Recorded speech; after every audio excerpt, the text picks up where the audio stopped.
চলমান কোঠা আন্দোলনের আজকের আন্দোলনের অবস্থা সম্পর্কে আমরা দেখব।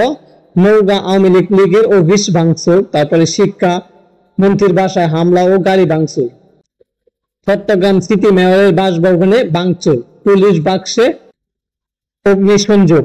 সো আমরা এই নিউজগুলো দেখি, আপনারা দেখতে থাকেন। আমি দেখাতে যাচ্ছি নিউজগুলো। প্রথমে আমরা দেখব রাজশাহীতে সড়ক অবরোধ করে শিক্ষার্থীদের বিক্ষোভ, পুলিশ বাক্সে অগ্নিসংযোগ। ওকে, এই নিউজটা প্রকাশ হয়েছে আজকের 8টা বাজে, ঠিক আছে, রাত্রে 8টা বাজে। সো এটা 3 আগস্টের খবর। আজকে যেগুলো দেখবো সেগুলো 3 আগস্টের খবর। আশা করি নিউজটা দেখতেই পারছেন।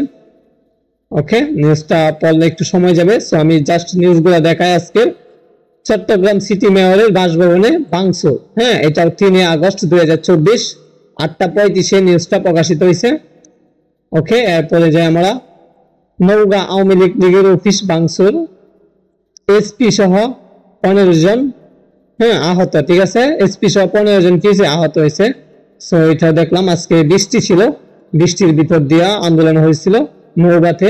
এরপরে দেখি শিক্ষামন্ত্রীর বাসায় হামলা, গাড়ি ভাঙচুর।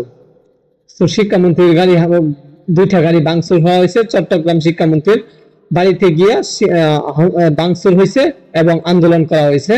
সো এই যে শিক্ষামন্ত্রী আবুল হাসান চৌধুরী নওফেল চট্টগ্রাম, যে বিল্ডিং এ থাকতো সেই বিল্ডিং এ কি করা হয়েছে, ভাঙচুর করা হয়েছে, গাড়ি সহ আন্দোলন করা হয়েছে। ঠিক আছে, আশা করি সর্বশেষ আপডেট সম্পর্কে সকলেই জানতে পারছেন। এবং আজকে সন্ধ্যায় বরিশাল শিক্ষার্থীদের প্রতিবাদী আলোর মিছিল। আলোর মিছিলটা আমরা দেখি। এই যে আলোর মিছিল শহীদ মিনারের সামনে। সো আলোর মিছিলটা আমরা দেখলাম।